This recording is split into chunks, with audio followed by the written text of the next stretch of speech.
नमस्कार। Short story hub channel में आपका स्वागत है। आज की कहानी का शीर्षक है घमंडी बंदर और चतुर कछुआ। एक बार की बात है, एक हरे भरे जंगल में मैक्स नाम का एक बंदर रहता था। मैक्स अपनी तेज रफ्तार, कलाबाजियों और दुर्भाग्यवश अपने बड़े घमंड के लिए मशहूर था। वह पेड़ों से झूलता हुआ जोर जोर से चिल्लाता, मैं जंगल का सबसे तेज, सबसे होशियार और सबसे प्रतिभाशाली जानवर हूं।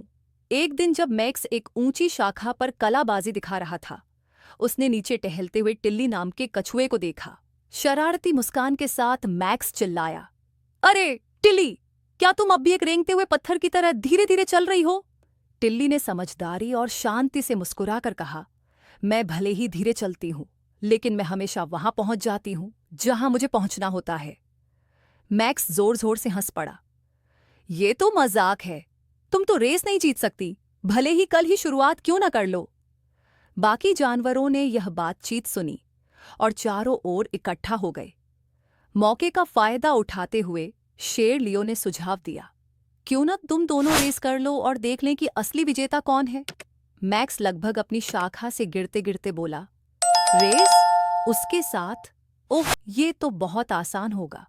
टिल्ली ने शांति से सिर हिलाया, ठीक है मैक्स, हम कल सुबह सूरज निकलते ही रेस करेंगे। जो जीतेगा उसे जंगल का चैंपियन कहा जाएगा। ये खबर जंगल में आग की तरह फैल गई। अगली सुबह हर जानवर ये देखने आया कि यह अजीब रेस कैसी होगी। मैक्स पीले केले के रंग का हेडबैंड पहनकर आया। मैं जीतने के लिए तैयार हूं, उसने घमंड से कहा, और मैं रेस खत्म करने के लिए तैयार हूं। टिल्ली ने मुस्कुराते हुए जवाब दिया। रेस शुरू हुई।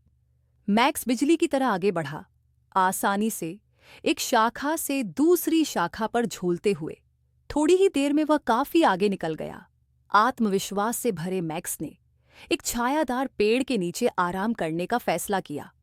मैं तो झपकी भी ले लूं तो भी जीत जाऊंगा, उसने जम्हाई ली। इस बीच टिल्ली लगातार चलती रही, न रुकी न धीमी हुई। मैक्स की झपकी गहरी नींद में बदल गई। घंटों बाद उसे जानवरों की तालियों की आवाज से होश आया। उसने अपनी आंखें मलते हुए देखा कि टिल्ली फिनिश लाइन पार कर रही थी। ये कैसे हो सकता है? मैक्स हक्का बक्का रह गया। ऐसा कैसे हुआ? धीरे और लगातार चलने वाला ही दौड़ जीतता है। टिल्ली हंस पड़ी। जानवरों ने जोर जोर से तालियां बजाईं और टिल्ली की जीत का जश्न मनाया। शर्मिंदा और गुस्से में मैक्स पैर पटकते हुए चला गया। ये तो संयोग था, मैं फिर से रेस की मांग करता हूं। टिल्ली मुस्कुराई, ठीक है, लेकिन इस बार एक अलग चुनौती करें। जो तुम चाहो, मैक्स ने चिढ़कर कहा। आइए देखें कि 1 घंटे में कौन सबसे ज्यादा केले जमा कर सकता है। टिल्ली ने सुझाव दिया। हाँ, ये तो और भी आसान है, मैक्स ने घमंड से कहा। केले लाना तो मेरी खासियत है। अगली सुबह प्रतियोगिता शुरू हुई। मैक्स पेड़ों में झूम करके दौड़ा, केले अपनी बड़ी बोरी में भरने लगा। जल्दबाजी में उसे यह ध्यान ही नहीं रहा कि उसकी बोरी के नीचे एक बड़ा छेद था और केले गिरते जा रहे थे। इस बीच टिल्ली ने समय का सदुपयोग किया। उसने धैर्यपूर्वक केले के पेड़ ढूंढे, पके केले चुने और उन्हें ध्यानपूर्वक एक मजबूत टोकरी में रखा। जब 1 घंटा पूरा हुआ तो सारे जानवर फिर से इकट्ठा हुए। मैक्स की बोरी, जो पहले भरी हुई थी, अब लगभग खाली हो चुकी थी। वहीं टिल्ली की टोकरी केले से लबालब भरी हुई थी। तुमने फिर जीत ली, मैक्स कराहते हुए बोला। कैसे? मैं भले ही धीमी हूं, लेकिन मैं सोच समझकर काम करती हूं, टिल्ली ने मुस्कुराते हुए कहा। आखिरकार मैक्स को समझ आ गया कि सिर्फ डींगे हाँकने और जल्दबाजी करने से जीत नहीं मिलती। तुम सिर्फ चतुर ही नहीं, बहुत बुद्धिमान भी हो, उसने स्वीकार किया। शायद मुझे भी तुम्हारी तरह बनने की कोशिश करनी चाहिए।